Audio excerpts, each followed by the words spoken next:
Hello, everyone, and welcome to the HealthyX Sundays podcast, where we bring you the most critical and actionable content in the nutrition and fitness space.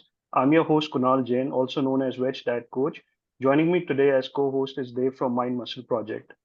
Get ready for an electrifying episode as we welcome a true health powerhouse to the show. Joining us today from the United Kingdom is Dr. Sumit Sharma, a medical doctor with over 2 decades of experience and a unique blend of expertise in both medicine and mental health. As a general practitioner with the NHS, Dr. Sharma has been on a mission to help busy professionals reclaim their health, master the time, and crush stress. With a track record of transforming the lives of over 20,000 people, particularly in the realms of diabetes, obesity, and mental health, he is here to share his invaluable insights. Today, we are diving into a topic that hits home for so many: healthy weight and sugar control. Get ready to be inspired and empowered. Welcome to the show, Doctor. Thank you, Kunal. I know, thank you for sharing the information about me, but people actually say a lot about themselves. So I actually thought it would be a good idea to bring in for your Indian audience a patient who has actually with me, and I decided to get that patient on board on this call. And I would Great. actually let them first speak about themselves, what actually happened to them. So she came with me to see me around a year ago. She contacted me through socials and she had pre-diabetes and she had high cholesterol and all that stuff. I'm happy to Great. talk what actually happened, but I'll let Monica take the spotlight for a moment and let her actually speak about her journey and what has happened. Great. Welcome, Monica. Hello, everyone. My name is Monica, and I'm from India, Delhi. Around 1 year back, I went for a routine medical test. So when I got my result test, so then I was diagnosed by high cholesterol or pre-diabetic. So I was so scared that how it be cured. मतलब मैं समझ ही नहीं पा रही थी. So I consulted with my friends and they advised me to talk to Dr. Sumit. So when he saw my report, he told me that without taking any medication, he will cure my diabetes, pre-diabetes and cholesterol. And he just he he asked me about my weight, and I was around 80 kgs that time. And now right now I am 72 kgs right now. So little bit, matlab, there are some um, he made slightly change in my my diet. Matlab, he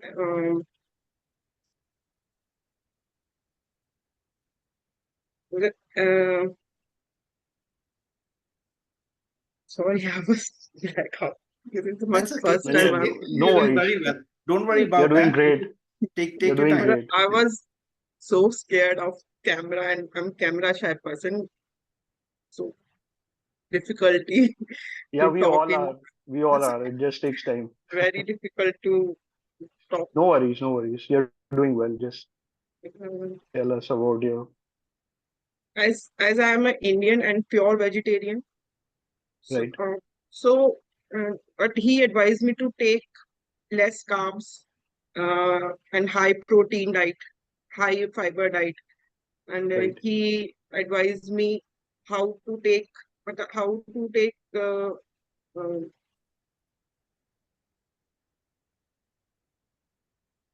he suggested me some of the ways how मतलब Indian खाने को किस तरह से क्या बोलेंगे basically he planned my diet basically and so at that time we have less options in protein, so he advised me to take paneer in my diet, so Right. somehow we could manage. And most importantly, he advised me to go for an intermittent fasting. So Right. I did only for 14 hours. That that helped me a lot. And Right. a few months back, and I again tested my medical routine test. So my tests are very nice, very good. And all my reports are very good. And my weight is, I told you earlier that I am right now 72 kgs. Great. So because of Sumit, it's good. My health is working nice. This is the That's No, okay. Thank you. congratulations. Thanks for sharing your story, Monica. thank you It's so great much. to hear that, live from someone who's been able to see the benefits. And Dr. Sumit Sharma, of course, it's great that you brought her and to narrate her story. So we are going to continue this conversation and delve into how the nitty-gritties of how this works, what is the science behind this. And so shall we get started with some more questions? Yeah, I think by all means, anybody, Subhash is here, Monica is here, they want to unmute themselves and they can ask any question, they can show their face as well. It's always nice to see people with their faces on as well. Sure. We Anyone wants to ask a question beforehand, we can do that as well. But if nobody wants to ask a question, I just want to share something what Monica has reiterated. And I think the Right. reason why I got her on the call is because when she's a vegetarian, people think actually being a vegetarian is actually a disadvantage. Secondly, people think, okay, it's not possible with just a vegetarian diet to actually reverse the pre-diabetes or metabolic health problems. Right. Essentially, people also believe that she's a working lady, she's a teacher, she goes to the school, and how actually she can manage intermittent fasting and all those stuff that actually she has spoken about. And then actually she's an Indian as well. I think your Indian audience can actually connect with it. And Kunal, you're a vegetarian coach as well. So clearly, I thought actually it will be a good idea to hear from her and actually see the success story. And we can next time I'm here, we can get some UK clients as well, just actually who has reversed their diabetes. We can actually get it from some more people from India as well. So all over the world, from Canada to UK to US, I've actually seen patients. But clearly, coming back to where Monica left. So the key to any reversal, in my experience, is stabilizing the blood sugar level. And I think what she has mentioned, she used some of the words like intermittent fasting and things like um, the protein and the carbohydrates and all that stuff. I don't think everybody needs to go on to a low carb diet. And I think she eats rice and like a bit of this and bit of that. I feel the portion control makes all the difference. And even you eat carbohydrates, just going after, not staying actually still, like movement after meals is something that I clearly tell everybody. But Right. lot more people, when I actually send me a DM and so how do I do go about it and how actually I lose weight or reverse diabetes or do these things. People need to understand people don't change because they want to change. There is always a bigger why, and that actually changes the mindset of most people. And that's why when people have a heart attack, they just suddenly stop smoking. When people have a heart attack and they suddenly start changing their lifestyle, they start actually were diagnosed with something, they change their. And I just want to use Monica's example again. When she came to me, she didn't change for years. She was overweight for years. She did not change with that blood test.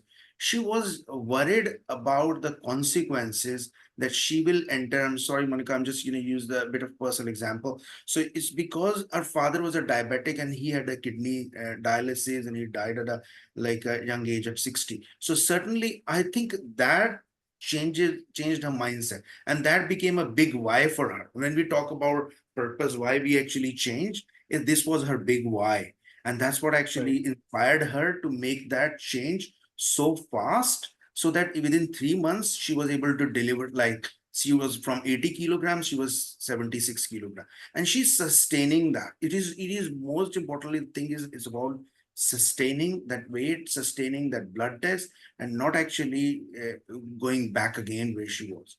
So whenever I actually see a patient, I know Kunal, we have spoken about it, whereby what do I do with people? I just actually help them to deliver on their big why. Why people change, why you want to change. Otherwise, everybody knows where the diet is. Like Twitter is full of these things, Facebook, Instagram reels. And if you are nowadays ask this chat GPT, they can create the profile for you. They can actually tell you the exercise regime. There are, like, if you look at in India, every street has got two nutritionists and probably two fitness instructors nowadays.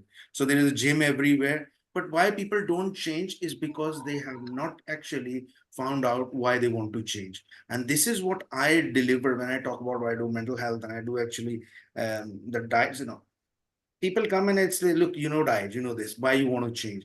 And just getting into that actually more, being able to find out that anti-vision, the vision, the where they actually, the change of the mindset, is that actually helps people to make the sustainable change in life.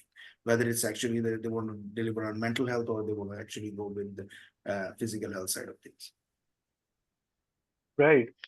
So that's great. So let's build upon that. I mean, we wanted to ask you, like, how did this 2 decades journey of you as a general practitioner begin? What inspired you to get into this space initially? I think I hated medicine at all when I actually started, because I found myself as a problem solver. And certainly when I was in medicine, initially I just actually ended up from Delhi and only qualified and I came to UK. I started getting into, like, I started my journey with the mental health and I started learning mental health. I got into the psych program here, and I just actually, the only thing for as a young man was inspiring was finances, the money, and I suddenly became a senior position within a few years. So everything was going great for actually from outside, but deep down internally, I just actually felt there is um, like I was not enjoying, because if you know medicine, Kunal, that medicine is all about, there is a guidelines. You just actually, this person come with a symptom, you give them a treatment, this is their treatment plan, this is actually you should follow. And I just hated that, because this is something, if you look at it, there is an antidepressant called sertraline, people know, and people claim that actually this treats 70% people find it beneficial.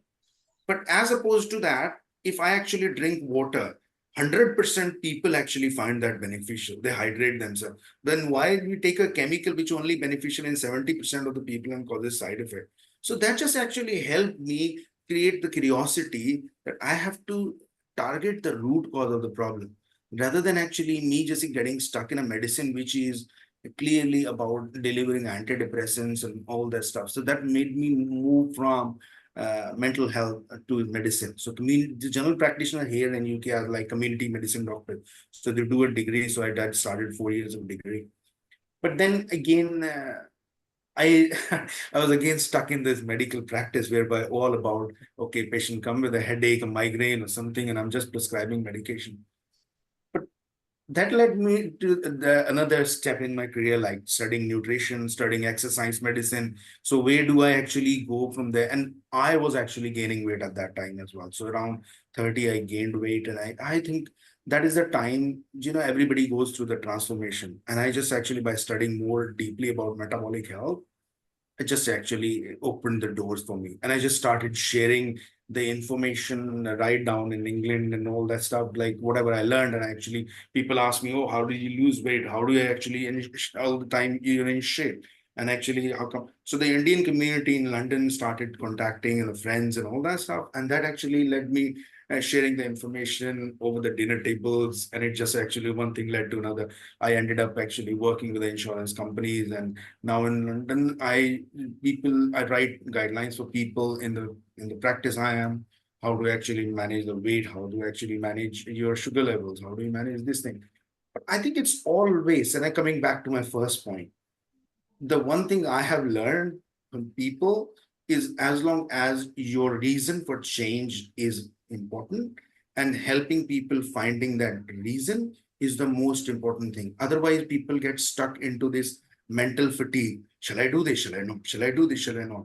How many people you know that the stats are only 2 out of 10 people who go and join the gym membership actually use that membership regularly. 80% of That's the right. people actually do not go to the gym regularly. People start all these courses with enthusiasm, and now there are thousands of nutritionist courses and that courses, but 80% of the people drop down because it's laborious. They get stuck into this mental fatigue. Oh, should I do this? Should I not? It is actually not working for me. It is working for other people. I think a lot of people join these courses because, oh, somebody said so. In India, there is a lot of these things. Oh, he did this, he got this result, so let's go Yeah. and do. And this actually, it's like going like a herd of sheep. So it does not actually fit the purpose. So future is personalized medicine. Future is personalized care plans. And I think this is where both the India, UK, US, I see people going everywhere in this space. So like personalized medicine. And the good thing is there is a huge amount of uh, uptrend in young people, even in India, that is actually they're being very much enthused about running marathons or cycling or actually Right. working on the diet. So people are getting very active. People are actually becoming more aware, and that is very good for a country like India. I believe that actually they created a metabolic health crisis. Last time I was doing the research, 11% of the people in India are diabetic. Imagine 130 billion people. So millions and millions of people are diabetic. And this is where many Yeah. are undiagnosed as well, of course. But I feel India is moving in the right direction. And people like yourself, Dave, and other actually metabolic health coaches in the space are doing a great job helping people implement this and actually help them transform their journey. Yeah, kind words. Thank you. There's a huge need for this. As per some media reports, India is the cancer and diabetic capital of the world. So we have huge numbers and we need a lot of work in this space. I So know Dave, do you actually, want to I'm just cutting you in for a second. Like, sorry, Kunal, but as far as the stats are concerned, Pakistan is even worse. One Yeah, third of people in Pakistan are diabetic. So 33% of that's called the diabetic capital of the world. I mean, yeah. Thanks for correcting there. no, no, So that's Dave, okay. do you want to come in? Yeah, so far, like whatever you have said are like spot on, right? Like it's not just an Indian problem, it's the whole South Asia, the subcontinent. Like we have this problem of this diabetes. And it's not just diabetes, many metabolic illnesses. I think And the challenge is they people like yourself who have entered the space of fitness and created a lifestyle that revolves around fitness, inspiring others, and actually all model most common men are not able to actually follow that practice. So most people cannot go to the gym regularly, don't have the time to actually create the diet. They are stuck with aloo parathas and bread and butter in the morning, and then afternoon, then more three absolutely. chapatis and rice and all that stuff. Yeah, there are multiple aspects to this, right? Like it's not just about getting them on a diet. You have to consider the beliefs. Somebody might be fasting on this day, veg on another day. The financial status. We cannot ask everyone to have an avocado, right? Financial status is important. The whole family support is very important. If the Absolutely, family members absolutely. are not really supportive, then it's an uphill task. So a lot of things. Of course. I think that there's one of the plans that I write down. In the end, always actually I write down. Absolutely spot on there. That involve the family. And I think everybody will enjoy. So one of my patients here is an Indian guy, is a director in an insurance company in UK. So all of them, they exercise together. So they actually they have created a little weights in the house, and the wife is early 40s and the husband is mid 40s. So maybe next time I'll bring him on the call so they can actually share the journey, how they actually, even the child is exercising, not lifting the weights because too young, but he's also joining them in the exercise, and 5 times a week they are exercising at home. It actually makes everybody improve their health. And this is all about when people talk about what do I do? I just help them untangle these actually problems. When do I go to the gym? He's a director of the insurance company. I said, you come at 8 o'clock. Let's do it actually in the morning. Everybody get up at an hour early and let's do the exercise. I joined them in an exercise session with them once. So this helped inspire the whole family. So this is actually, it becomes fun rather than actually a laborious task for everybody. Yeah. Right. So what's your vision in terms of no disease, no medications? What inspired this mission? I just want to be 100 and walking on my feet, really. And it's just like for being a man, it was more like a status. Some people actually didn't want to be identified with the status of being a millionaire or billionaire or actually having this and a bigger house, a bigger car. I thought actually the status that will suit me best is actually going to be um, that no disease, no medication. If I can live on my actually 2 feet, I can have spend quality time with my wife, and I can actually go around places, do, and actually I'm not dependent on being rotting in a care home or actually somebody caring for me. So I thought that actually this is a personal journey inspired me. And now I feel that the whatever I have learned in last 20 years should be shared. And that's why I've gone to this mission of that I will share everything I know for free. So it's not about people should not pay for, oh, what is actually, how do I do? I eat paratha in the morning. How can I change that? How I actually go about in the afternoon, like I'm eating this. How do I actually control my sugar level? How do I lose my weight? These are actually the questions. The world doesn't need to pay money for that. How actually, what are the diets I should follow? Where are the recipes that actually I should follow? And this is something, look, I'm a one-man band, so I'm slowly and gradually releasing everything on my website. So this is the space that I feel should not be charged. People should not actually charge any money for helping people to do this. Like somebody asked me the other day, they have got problem with their knees. How do they exercise? So, right. So I actually just showed them a simple exercise, and I'm going to do the video and I just share on the Twitter and the Instagram. So it's just like a simple things make a massive difference to people like. And I think now this is how I see the vision. People should empower themselves with actually the information they can use from various sources like from website or actually on internet, but valid sources, and they can actually help themselves. Monica, is actually you ask, is diabetes caused by the genes? As Dave has said, it is, yes. In some cases, it is type 1 diabetes is caused by this thing, but we have, and even type 2, sometimes there are genes that run in the family. And if you look at actually people from Indian subcontinent, they have got the genes that they store fat around their organs. And this is the big difference between what I see in British. They store fat outside under the layer of the tummy, in between your actually layers, but not around their organs. So these people become diabetic quite late, even if they are fat. And Indian people become actually diabetic and have high cholesterol much earlier because we store fat around the organ. This is the only change in the like a difference in the genes. But the good thing is we have the power to influence through our lifestyle, through have the power to influence through what we know. For ages, Indians actually knew the power of fasting. We knew the power of fasting all way long, and we did not use it until actually a British guy or actually American guy said, oh, intermittent fasting worked well.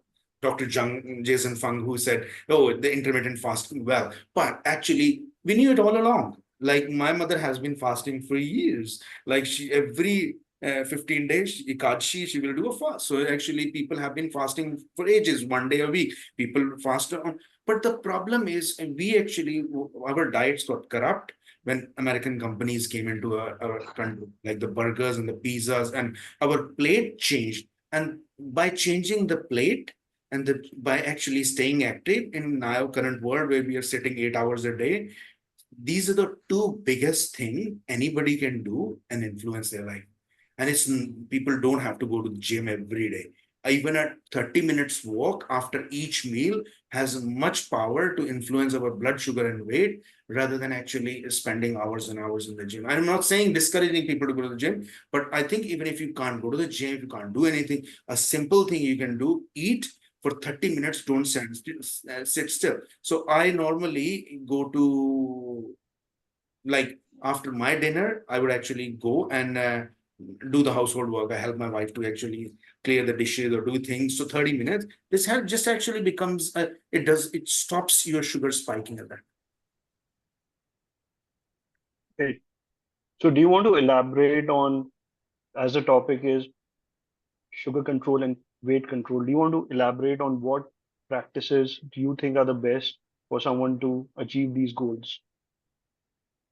So I'll give you my example, and I fill my day in such a way that I don't let my sugar spike throughout the day.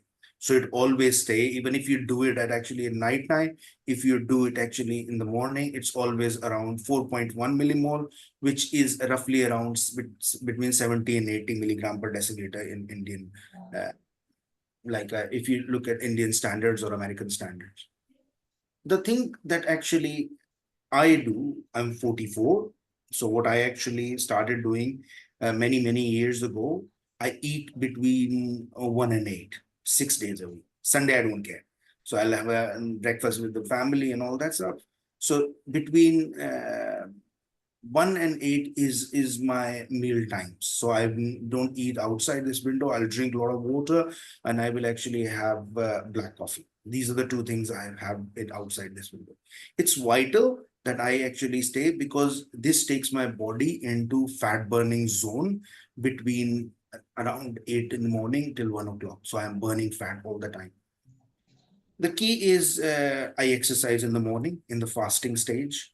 So this is and exercising in the fasting state helps to deplete all sugar wherever there is. Just actually bringing fat into play, bringing. So I'm going in a fat burning mode. And if people want to know more, by all means, they can tag me on Twitter. I can explain more, but certainly without going into too much technical details. So certainly that going into that actually the fasting state is vital to my body. It is good for gut health. It is good for my mindset, and it is good for actually sugar level control as well. I always break my fast with a protein. In 1 o'clock, I never ever eat carbs. So mostly I live a very regimented style, but people don't have to go through that. And there is actually a way they can eat the carbs. Just actually they have to start their meal with a protein. So it's always good idea if you're eating um, like protein in the vegetarian chickpeas or paneer or actually lentils. Lentil is a little bit of carbs as well, so just be careful. But certainly, but if you want to go any protein, start your meal with a protein. Have a protein layer will protect your sugar spiking, and then you can eat the carb. But I normally don't. I normally go for, if you want to go peculiar, 30 to 50 gram or maybe more of carbs. So being from a Brahmin family, I never used to eat eggs, but I started eating eggs because I thought I train a lot. So I actually do 5 to 7 times of muscle training, depending upon the protein shake is hit and miss. I go natural, but I think some people go with protein shake, but sometimes it affects the gut as well. So I know many people actually who go for that. There is even a famous celebrity called Ayushman Khurrana. So I think that he also spoke about how protein shakes destroyed his gut. So I stay natural, but actually people have different varied options. Some people take protein shake. It actually works very well for them at the end of the day. But whey protein, I think if you want to go for that, whey protein is one of the protein that most people think actually it helps. Because sometimes when you're doing intermittent fasting, you cannot have adequate protein, which is 1.5 to 2 times your body weight in kilograms. So this is what I do. I actually eat protein. Then I will have a little snack, which will actually could be some sort of seeds or protein like a stuff. I go with cheese and all that stuff. But if I want to eat the bread, I will go with the rye bread. That's what actually my very complex bread. It does not let my sugar spike at all. So that's what I eat. This rye bread is a special bread, and you may get alternative breads in India as well. So if you want to eat bread, my recommendation is always sourdough seeded bread. So sourdough means it will good for gut health. It does not spike your sugar. Sourdough seeded bread would actually will help people as opposed to white bread, which actually can spike your sugar level. So generally speaking, I eat carbs in the nighttime. So this is my meal time. This is what I enjoy because I realize by alternating various times of meals, evening meal is vital to me because that helps my sleep. That decreases. If your sleep is not good, it actually can destroy whole of your metabolic health. You can eat and drink anything. If your stress and sleep are destroyed, then actually you will damage your metabolic health any day of the day. So I normally go with the two small katoris of rice. I'm a rice lover, so I would go with that, or I will have a one whatever, like some vegetables. But again, protein intake is vital. Again, 30 to 50 grams of minimum protein. So I'll roughly around, I'm 74 kgs. So I would normally go around 130 to 150 grams of carbs. Sorry, not carbs, proteins, and actually around roughly around 100 grams of carbs as well. So that's what actually around that. But it's not that actually I don't eat carbs on certain days. So I was on a holiday, I was eating a lot of carbs at times, but always ensure that I am moving after eating carbs. So if I have actually a chocolate or ice cream or something and indulge myself, I'm moving. I'm not sitting down, because if you sit down, sugar spikes and it converts extra sugar, throw it into a fat. You gain weight, you actually cause more problem. This is how I do it actually to balance. But again, protein helps, does not spike your sugar level. I eat a lot of avocado, I eat a lot of olive oil, I eat loads of actually walnuts. So this helps to protect my gut health and actually help balance my sugars. I'm not diabetic, by the way. So this is what just want to clarify to everybody. Right, Dave, anything you want to add here?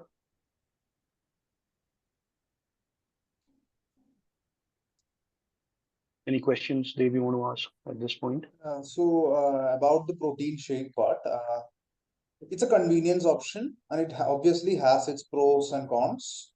There are like certain type of people which it is useful, definitely. Like certain people cannot eat their protein and like actually consume their protein through food. So there it is useful. If they are strict vegetarians and they don't want to, like, then it might be useful. So it has its use, but over reliance on whey should be avoided, and that's my opinion. And we try to not we try to we try to not suggest whey to people. It's just that some of them need to have it, right? So that's the catch here. So I wouldn't say whey is good or bad. It's a very, like, whey, the substance is good. Whey, when it comes to into a supplement form, when you get the additives and stuff, it might be depending on the brand itself. That's also there. Like, it depends on the brand. If you get the right brand without much additives, it's useful. If you go for a low quality brand, then you might run into some problems. So yeah. Yeah, definitely the quality matters. So doctor, like, what do you think are some big myths in nutrition space which people think like they are doing everything good for their health but still not getting results? Do you think there are some myths which need to be broken? I think one of the biggest myth of today's world is everybody needs to follow this diet and that diet and Mm. paleo diet or keto diet or low carb diet or this diet. Everybody is different. So everybody is different. This is where the personalized medicine, personalized diet, personalized exercise. So people can't actually function like this. And mainly when people who have got diabetes, when the soya milk is not a milk. It is just actually a myth that has been created. Soya milk is a way of branding that they have created to create. But it is protein. Yes, Smash, it is actually a protein and people can take it. But I again stay very natural. There is a lot of vegetarian option. Apart from eating eggs, I do not consume any meat at all. And I can assure you, Monica has shown she is actually, her fat percentage has come down. Her body has not lost the muscle mass. This is the key to sustaining metabolic health. You should lose weight, you should lose fat, you should never lose muscle mass, because especially for ladies, if they lose muscle mass, they become weak with their bones, and it is well documented. Males tend to have stronger muscles, and they have got less muscle mass uh, loss as opposed to ladies, especially after 35 years of age. So it is important. Choose your protein. If you want, tag me. I can actually put down the list of proteins that actually vegetarian, non-vegetarian can eat, that actually can help them. But paneer is a good source. I actually see cheese is a good source. Don't worry about the fat component to it. If your carbohydrate intake is not high, then you actually should not worry about it. But again, coming back to your question, Kunal, that myths are, oh, he has done it, I should do the same. He has done keto, I should do the keto. He has done this, I should do because what people don't realize it, uh, by following a low carb diet, which is not backed by a high protein intake and healthy fat intake, you destroy yourself, you lose muscle mass, and you may actually feel, oh, you may become metabolically healthy and your diabetes got better for a few months, but then after a few years, it will come back because you have lost that muscle mass. So it is key. If your carb intake is going low, it should be backed up by the high protein intake, some resistance training. If you can't do the resistance training, go for a brisk walk. Brisk walking is well documented. It puts enough pressure on the muscles that your bones become stronger, your muscles become stronger. And I can actually say, like, if you can't do anything, take any heavy object, just actually sit up and down in the chair. Keep it close to the body and just keep sitting up and down in the chair. For anybody who is actually your parents listening, if they can only do that, their hand muscles get stronger, their leg muscles get stronger. Excellent. There are like many ways to work out. You don't need any specialized equipments. Uh, some bands will help.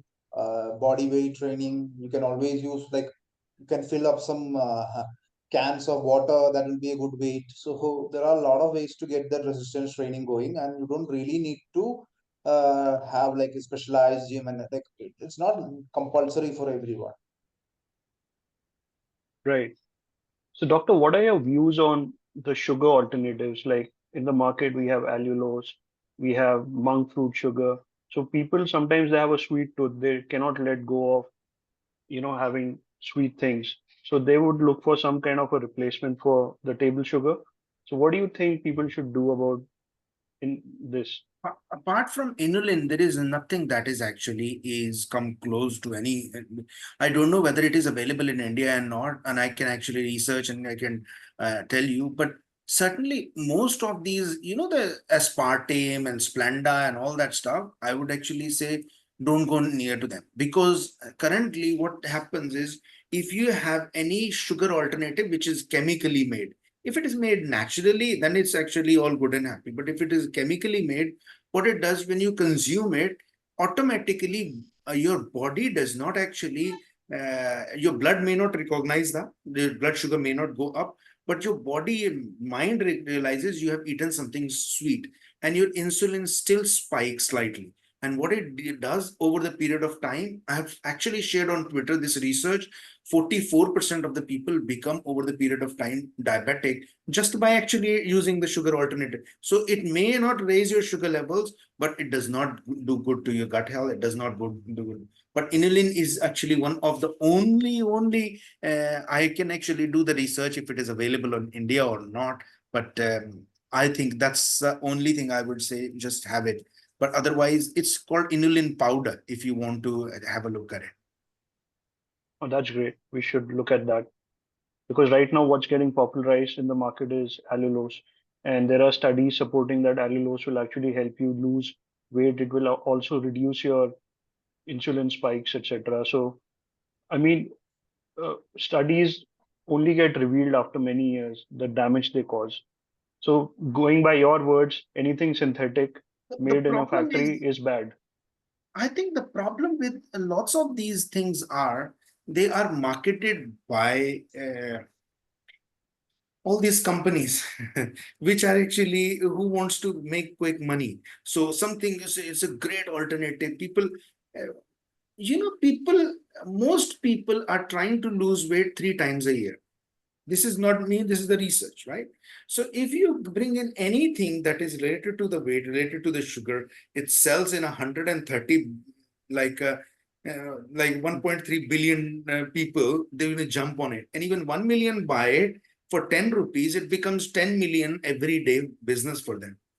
So I don't know. I actually give like personal note. I would say, okay, if you want to eat something, and then just go for a walk. Just actually do a workout afterwards. Like, no, don't take my example. Virat Kohli. He actually said in his interview, if he has an indulgence day, he will go for a straight to a workout afterwards, so that it doesn't spike. So we have got these models who have actually created by the pharma industry or this business industry, and there is another model created by people who live healthily. And I can definitely tell you, Virat Kohli is the one of the top example. If you want to follow somebody, how he manages his body and sugar, but like he's extreme. You don't have to go there. You can actually manage much better life just actually because you don't have time to be 6 hours in the gym. But he's a really, of course. Right.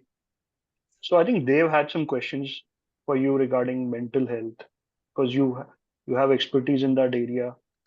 Dave, Yeah, so metabolic psychiatry is an like upcoming field.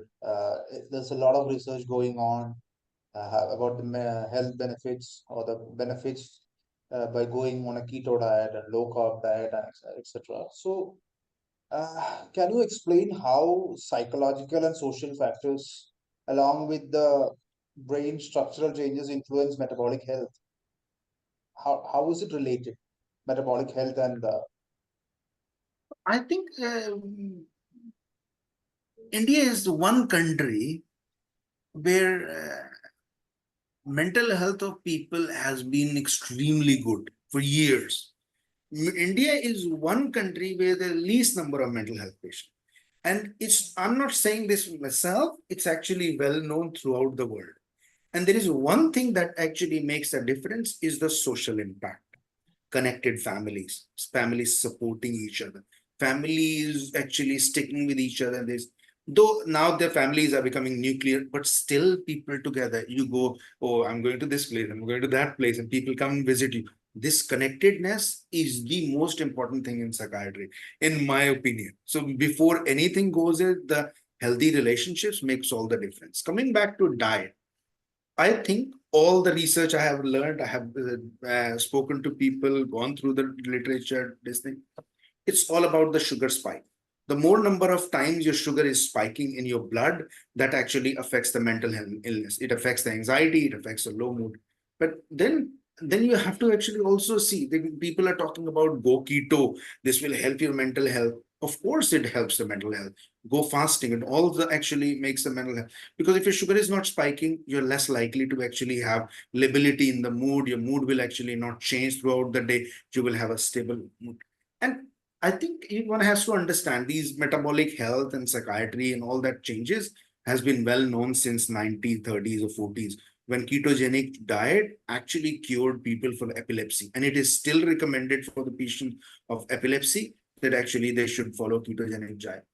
And a lot of this is actually all branding. They were by talking about low carb diet definitely help, but we should not forget the social aspect of mental health, the psychological aspect of mental health, which is actually affected by how we were raised, what trauma we had, your current circumstances. If you look at why people get depressed or anxious, is because of three reasons. One, I think actually the previous trauma or actually changes in life, the things that have happened to them in the past that actually influence them. The second thing is their current circumstances, how their current health is, how people are around themselves, and then actually how much money they have got. If they're going to be constantly worried by their health or money or relationship problems, they're bound to be depressed or anxious, and no diet can cure them.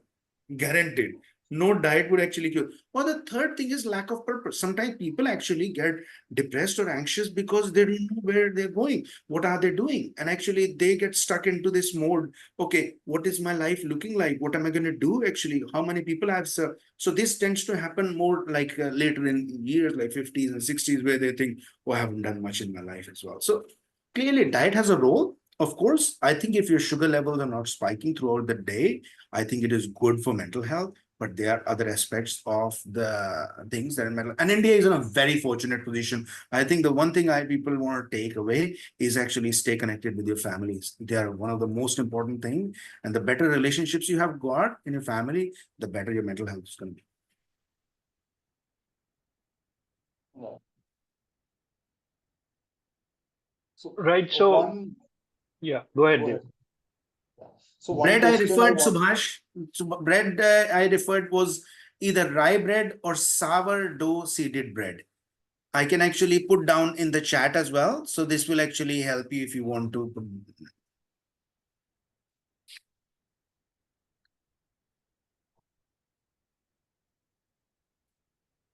These are the two breads. Sourdough seeded bread. My wife doesn't like rye bread, so she always go for sourdough seeded brown bread. So which is contains a lot of fiber and good seeds as well. It does not let your sugar spike. And I've experimented on myself as well. And actually many of our patients who like to eat bread as well in the normal form. I don't like normal bread, but at the same time, just certainly who wants to go for that, this is what actually I recommend. And never eat bread on its own. Always soak in olive oil, or actually you can eat it with butter, because the when you wrap your carbohydrates with some healthy fats, it will stop your sugar from spiking, and you will full of hunger as well. Dave, you wanted to saying something? I'm sorry. Yeah,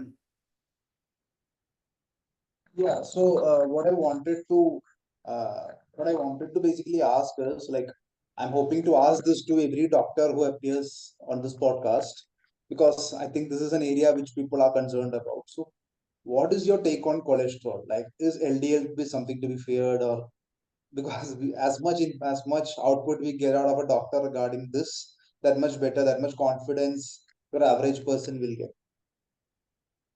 I think people have made a whole palaver of cholesterol as a problem.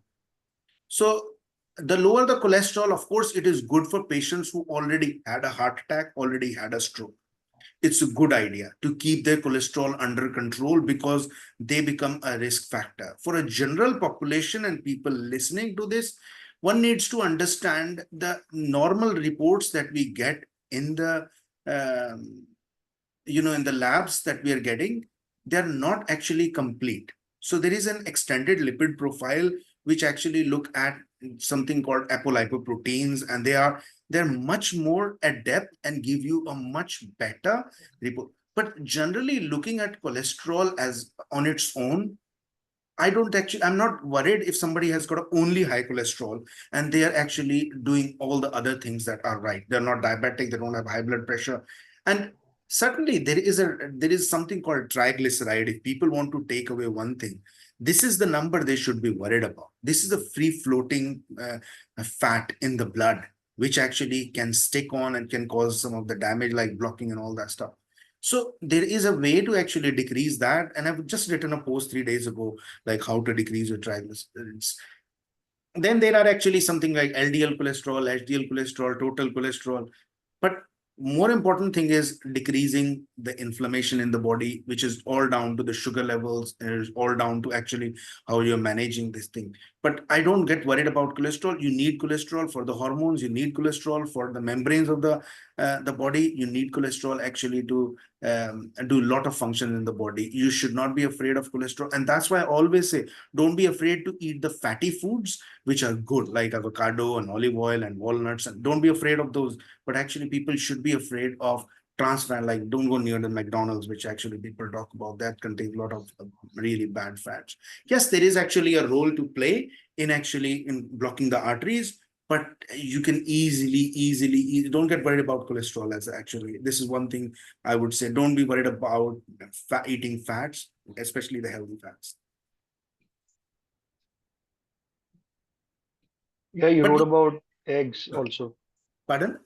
You wrote about eggs. You busted the myth about egg yolk. So I actually I cracked the egg yesterday. So I actually put down the whole post yesterday on eggs. I think the challenge is people think we make cholesterol by eating fat. We actually, when we eat, but one needs to understand the whole metabolic health is around one thing. Whatever we eat is broken down to glucose in the body, right? And that glucose, until unless you eat proteins, which is amino acids and other things. But going simply, what we eat gets broken down in glucose. Extra glucose, body either store it or actually store into fat. And that's it. If somebody has got a fatty liver, somebody has got high cholesterol, somebody has got a diabetes, it's all the part and parcel of the same game. What one needs to appreciate, what they need to do, they take their body into a state where the body is using fat as a fuel. If somebody wants to lose weight, wants to stabilize sugar, do anything in the body. So they can only, they take by intermittent fasting, they can do that. They can actually low carb diet and high protein diet or resistance training and building muscle. Muscle mass is one of the key things. Muscle is the biggest organ of the body. And if somebody builds the muscle mass, I think they have a sustainable, stable sugar levels. And that is actually the one key message if people want to take it from this podcast. Right. So building muscle, right? What are the key activities or the components of building muscle? You Kunal, if you ask Google as well, they will tell you, okay, eat yeah, more protein, do resistance training. So I think these are the two things everybody knows. So like eat more protein, good quality protein. Like Dave is a bodybuilder, he can answer this question as well. So he actually just eating something like I go for around 2 times my body weight of the protein intake. But people can actually correct. go 1.5 times, 1.2 times if they are not actually doing. But start with the brisk walking, start with the some like a stretching, some of the bands that they can use. So start with some of the key resistance training, like for example, even small weights at home. That is all good and happy. I am a very lazy person. I created got a gym membership, and I would only go 3 times a week and 4 times a week, or sometime not in a week. So because of this laziness, I created a solution for myself. So I actually built a whole gym in the house. So I do every day. So this gym in front of me, so I get up and actually do. So protein intake and doing resistance training. But the key important thing is that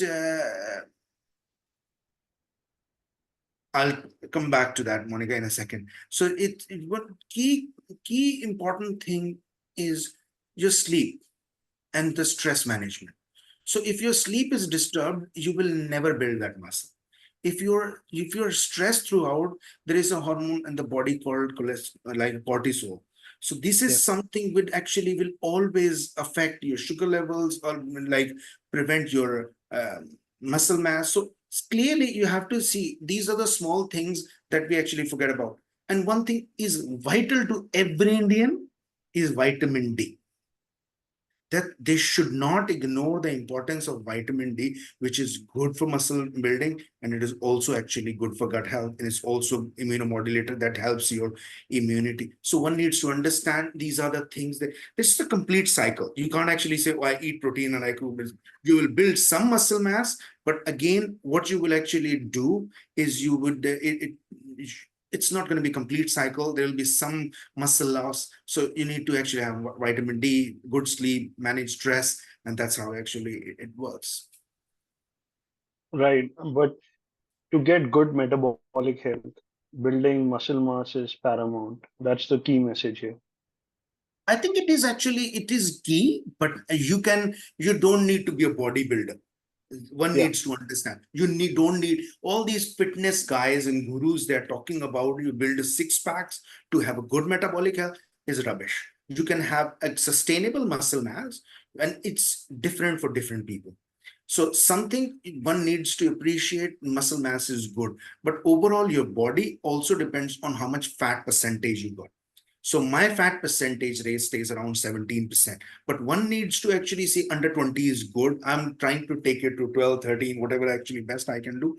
But at the same time, for men, it should be under 20%. And that's for female, it's around like even slightly higher can actually do the job as well. So Varun, any data on vitamin D you can ingest through supplement. So I normally go around 2000 to 4000. And I wrote a post as well around 3 weeks ago by Dr. Patrick Ronda, who is actually, she's a PhD in nutrition. And she spoke about how much vitamin D you can ingest. It all depends on your levels. So if your levels are low, severe deficiency, people should ingest 60,000 international units of vitamin D. The problem is everybody is absorbs differently. So there is no study in the whole world who can say, oh, this person bioavailability is better than the others. You can give vitamin D to two people and they will have and the same amount with the same levels. Still, actually, one will do better than the other. So it's all about actually ingesting good level of vitamin D. My vitamin D levels are normal. I still take 2000 to 4000 international units every day. So either 2 tablets or 4 tablets every day, just to actually keep my vitamin D levels high, and get it checked every 6 months. If something is not working, go for the injections as well. There are injections nowadays available. So people take 6 lakh international units of injection as well every 3 months. So it all depends on your levels, but and all depends on your bioavailability. Get your levels done. Happy to tag me on the social media. I'll tell you how much actually you need to take it. And Monica, about your sugar levels, one thing. All longevity studies are now actually pointing to one thing. The closer your sugar levels are to actually the lower limit of the normal, the longer you're going to live, the less disease you're going to have. There is a term called HbA1c, which measure how much actually your glucose is attached to your blood cells in the blood. And this number, the lower the number, the better the value you get. But don't forget the muscle mass and other thing. But certainly the HbA1c and sugar levels, they are the closer they are to the lower limit of the normal, the better your body is, the better your metabolic health. And that's the key for anybody who wants to lose weight, who wants to actually manage the sugar level as well. Right. So if someone wants to start looking at the metabolic health and go in for blood tests, what are some key blood tests which people should get done? I think there are key things like if anybody goes for the blood test, and actually there's a girl, she's actually 24, she's in financial brokerage here in London, and she was traveling to India. She's from India originally. So she asked me what are the blood tests I should actually have. And even for that,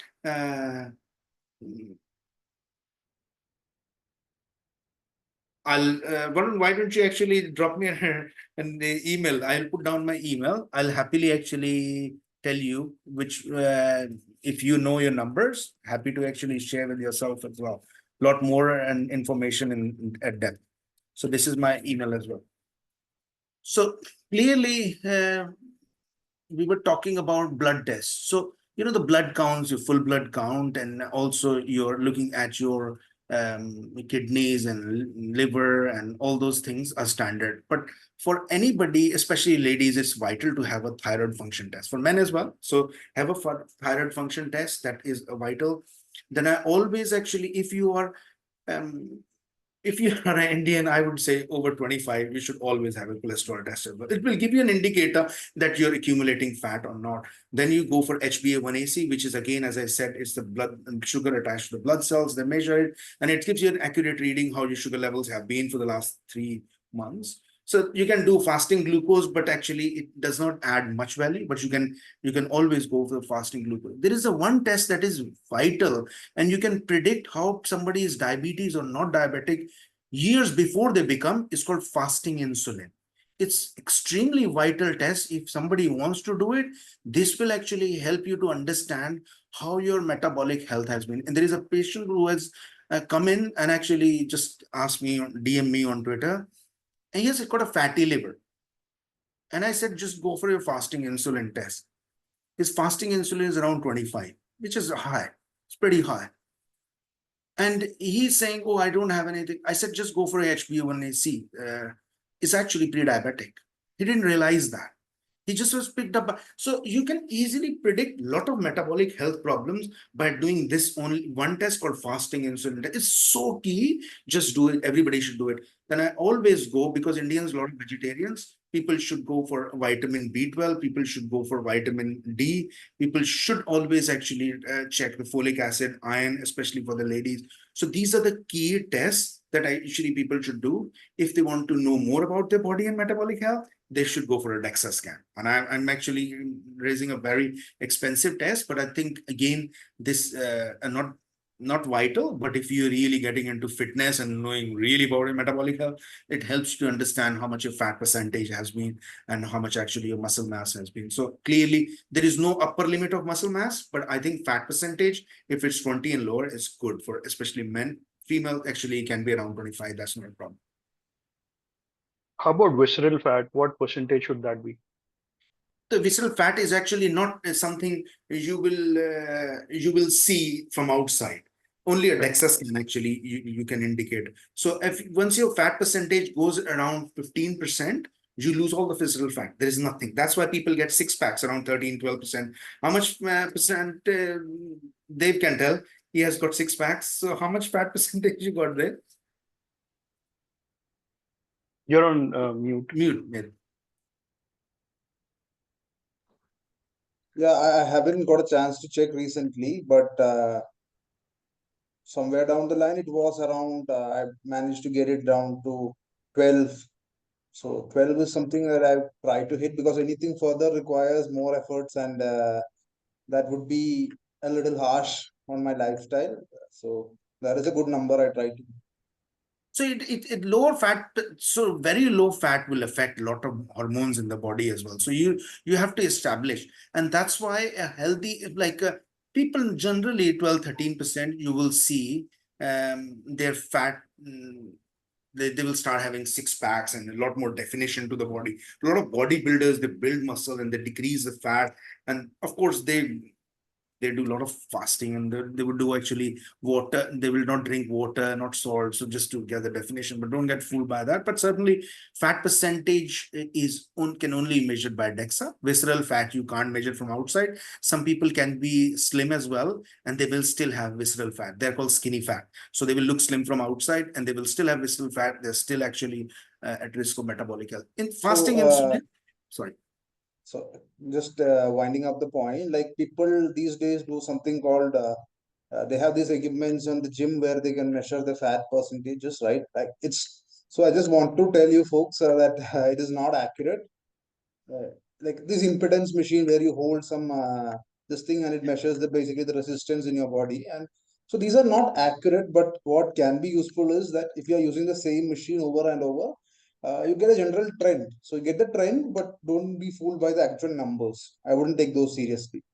No, that's a very valid point, Dave. You have actually mentioned here that it's that in those machines, the trend is more important rather than actually the actual numbers. So percentages actually, if your fat percentage of, let's say, well, 27, now it's 23 or 23, that actually is more important. Now there are weights as well. They are not expensive weights. You can get it at home. You can stand on that. It will give you some sort of a number of like what's your fat percentage and muscle masses. Yeah, they start at like 500 rupees in Yeah. India now, So but it's they're cheap. really helpful. Yeah.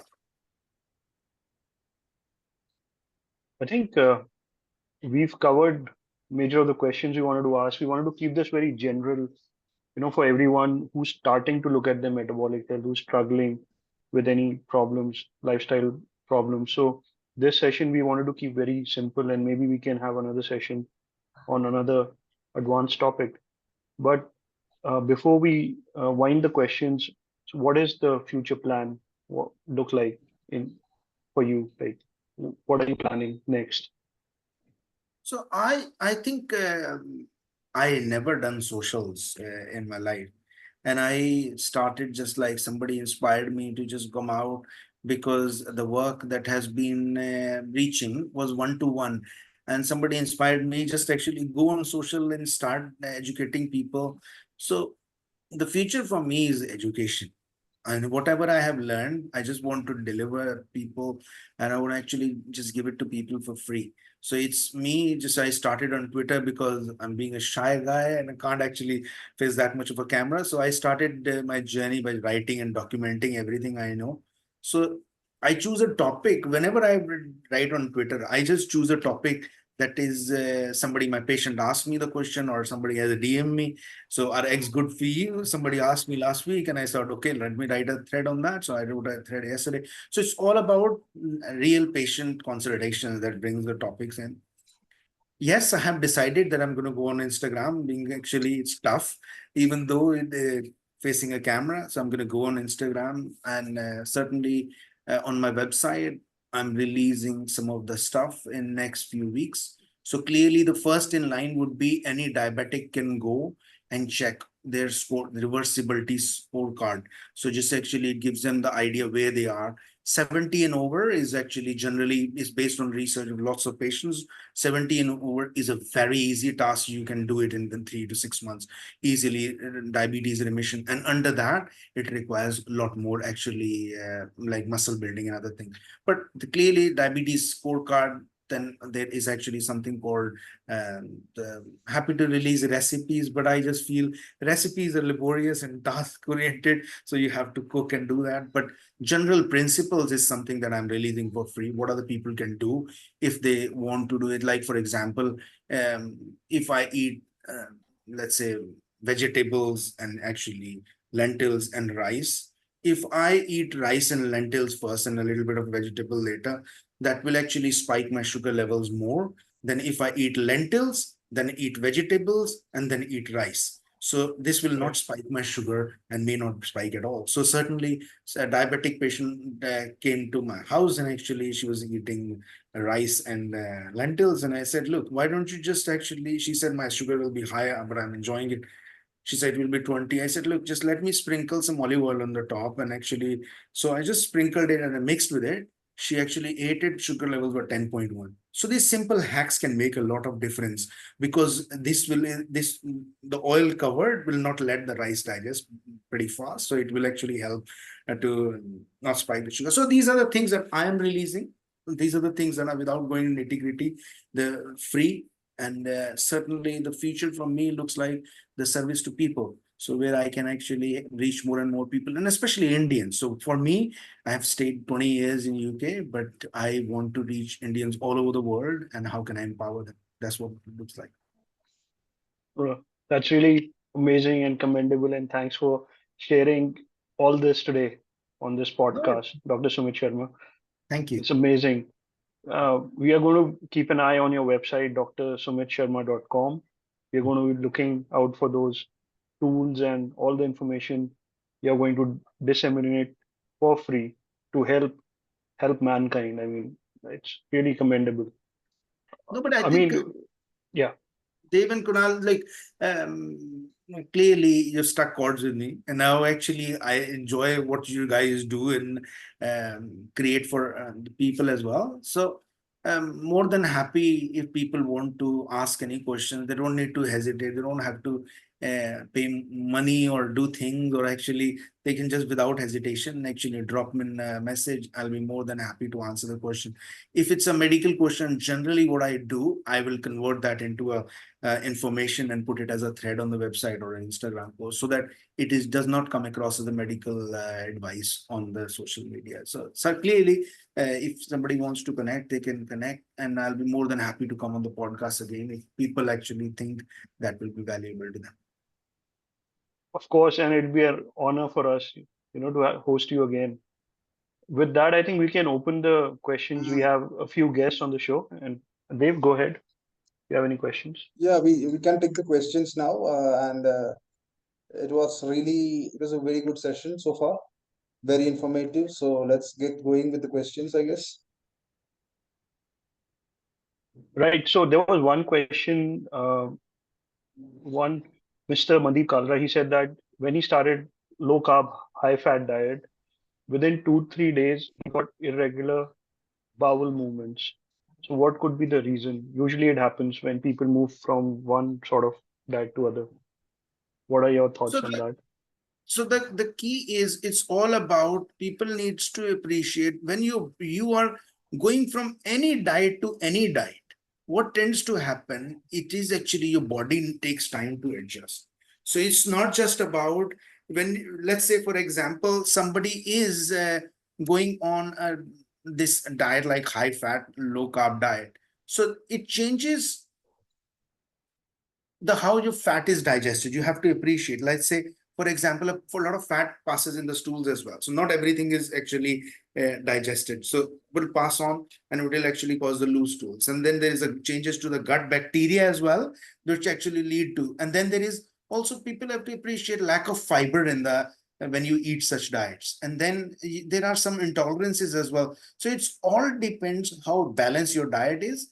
But if people want to stick with it, body does adapt to it. Body is a miracle tool. So if you can actually want to stick on that actually diet, that's absolutely fine. But ensure that actually fiber is there, protein is there. You're not just actually eating ghee and actually just oil and just thinking that you're doing a good job to the body as well. So clearly diet has to be balanced. Low carb is great. Low carb is actually not bad, but low carb is different for different people, how much you want to do it. But also, if you want to stick to it, your body will adjust actually at some point. So I want to add a point here.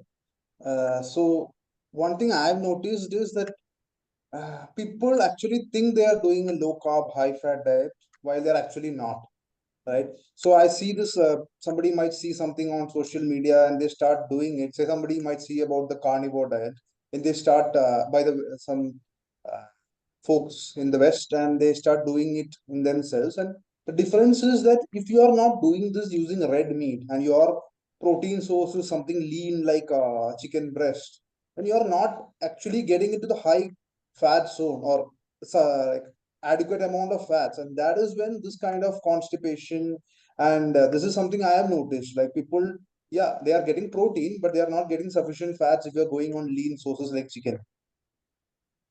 Of course, I think that the diet has to balance. And if you want to give your body a chance, so clearly, I would say just actually, if you want to change to any diet, go it slowly and gradually.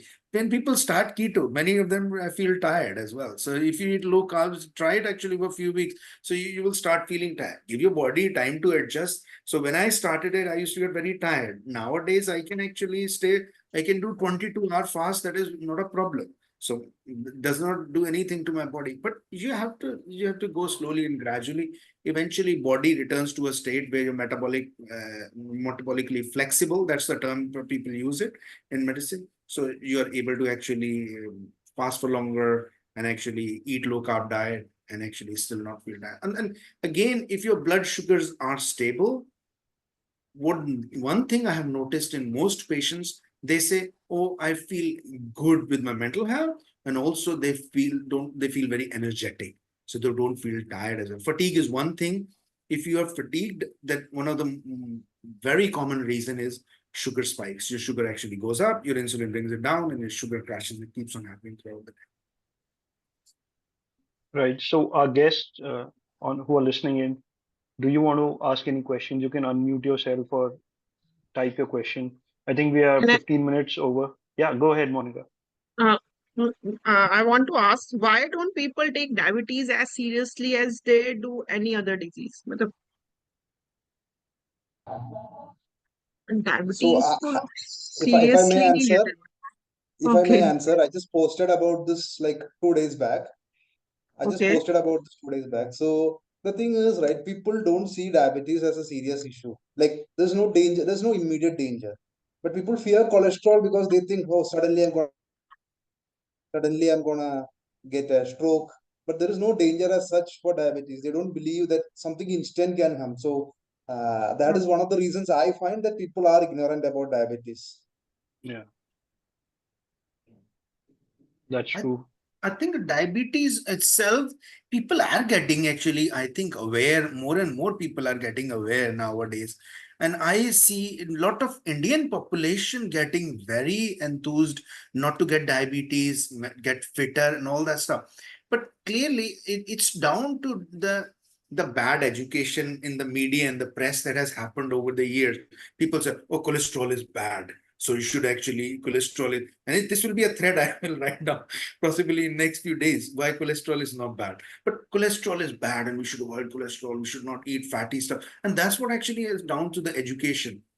diabetes does not cause any harm to anybody for years. And then suddenly what you realize you've got diabetes, people don't take medication. And what they realize, they have a massive heart attack, or their kidneys are gone, or they actually, they have got other problems. And then people actually suddenly start. As I said, there are more people pray in the hospitals than actually they go to the temples. Because actually everybody is actually trying to see, oh, this is a problem. When there is the fear of losing a leg, or fear of losing kidneys, or fear of dying, then people suddenly realize, oh, diabetes is bad, we should actually control it. And then it's too late, because you have lost the muscle mass, you've actually lost a lot of things, and then you're down to insulin, and then you start getting more weight, and then actually it becomes a vicious cycle, which actually goes into dialysis. And that's why many people we hear about, people have got a, oh, that person had diabetes, is a sudden heart attack, we died, or sudden this happened, then he died. But I think that the key is there are a lot of camps that are happening. As far as I know, my friend who are doctors in India, they are actually doing a lot of these sugar camps. But the problem is, even some of these doctors have diabetes. That is actually a bigger problem. And until or unless there is a massive camp, like a campaign about education, that sugar is the only thing we need to manage, then and that will things will not change. But I think a drive can come from there are at least 7 people on this call. If 7 people can tell 10 people, it will be a 70. And then actually we can drive this campaign forward. And that's why somebody inspired me to educate and I on the Twitter. So clearly it helps if we keep educating our audience, educating our family members, others. Don't worry about the fat, more about the sugar. Your sugar is actually one thing that is driving your metabolic health, your cholesterol, your energy levels, and mental health, everything. I just had one interesting question regarding, you said that on bread, don't have bread alone, just put some fat like olive oil on it. And that's usually like if you're having rice, you can put some fat, curd or something along with it, right? But So, this does this actually cause metabolic syndrome down the line if you do this practice a lot? Thinking in terms of, like, there are two energy pathways, one is for glucose, one is for fat, and if you combine both those in your food, does your body get confused and you end up getting insulin resistant or develop metabolic syndrome, as I've heard from some people? Does so that there, happen? though there are two components to this. So there is actually a component of it is you are actually, let's say you're eating a bread. And if I eat bread and actually soft bread, if I eat it, it will spike the sugar and a part of it converted to fat, right? If I am eating actually bread with a layer of fat on the top, what it is, there are two components. One is it will stop the sugar from spiking, and it is actually keep me fuller for longer. These are the two things. But it all depends how much I'm consuming. There is also, I am adding on extra calories as well. So Correct. this is whereby I need to be careful about how much calories I'm eating. So because this will, if I'm overeating, then of course I will get ballooned. I will actually, there is more fuel I'm eating. So I need to be mindful of the fact. This is what people who are eating carbohydrates. So if there is Dr. Jason Fung always talk with a lot of research he has done with a lot of his patients, whereby you always cover your carbs with a layer. So that actually when you cover your carbs with a layer, what it is, it prevents the sugar from spiking. So Yeah. this is what I wanted to enhance. But if somebody can avoid bread, great idea. So if Yeah. somebody looks, so white bread is dangerous. If you want to eat a brown bread, better than white. It's all about perspective. Sourdough seeded bread is better than brown bread. If you actually use a rye bread, it's much better than other. It will keep me full of longer. So it will actually, I will eat less, and I will actually lots of fiber. It will not let the sugar spike. No bread is better than any other bread. Yeah. Makes sense. I think Dr. Sumit should get some research paper out. I think we can work together on that. Like with if you we should publish something as well. Like 100%. I think there is a lot more. What I created when actually patients come in, I put their food into the like an Excel sheet, and based on that, I created some algorithms. So I taught myself all these data science. So it's clearly it helps to predict what are the things this person would follow? It's a likely pathway. So how long it will take for this person to get better based on their numbers, based on what they're eating, based on actually if you can get an DEXA scan. So how long it will take for them to actually go into diabetes remission. So, and by telling them this will happen, you can enhance by these 4, 5, 6 steps. So that when they can do it, I'm happy to share there. And we can actually, if patients want to bring in their case history, the most important way people can actually learn from other is bringing a case history. There are a few people on there. I got Monica because she was a patient, and actually she has reversed her pre-diabetes. She has reversed her high cholesterol. She lost 8 kilos of weight within a year, and it is possible being a vegetarian as well and being an Indian as well. So clearly anybody wants to, there are a few other people there as well. If they want to bring in case history, we can actually go through step by step that this is what you should be doing, and this is how you can actually make a change. And it will become a live session. In 3 months, we can interview that patient again, and this will improve their lives, and we will be able to show it and educate other people as well. Sounds good. What? Right. So are we good? Any more questions, or should we wind up the show? Again, pleasure having you with us, Doctor. Dave, Okay. you want to add something? Nothing. It's been a wonderful session. The clarity which you have, like about your mission and the way you go forward, is so good. That's very commendable, right? Your vision that information should be free. Information shouldn't be behind a paywall. It shouldn't be chargeable. Yeah, there are a lot of other things, like if somebody needs special care or special attention, that is chargeable, understandably. But general information, people should get it free. And I believe one of the missing links is that a lot of the information we have is in English. We need to convert into Hindi and other major Indian languages if you want to get into a wider audience. That is something something I want to add as well. So if we want to do a repeat of this session in a couple of weeks' time in pure Hindi, I am very happy to do that in Hindi as well. Yeah, let's do a session in Hindi. That'll be great. Okay, let's give a couple of weeks for this to run and actually share that. In a couple of weeks' time, we can do a pure session in Hindi. Awesome. Okay. Right. Thank you, So Kunal. Thank you, Dave, for having me on the call. And thanks, thank you Monica, so much, for Doctor. coming in and sharing your Thank you personal so much. history. Take care. Thank you, Monica. Thanks, everyone. Bye. Take care. Bye.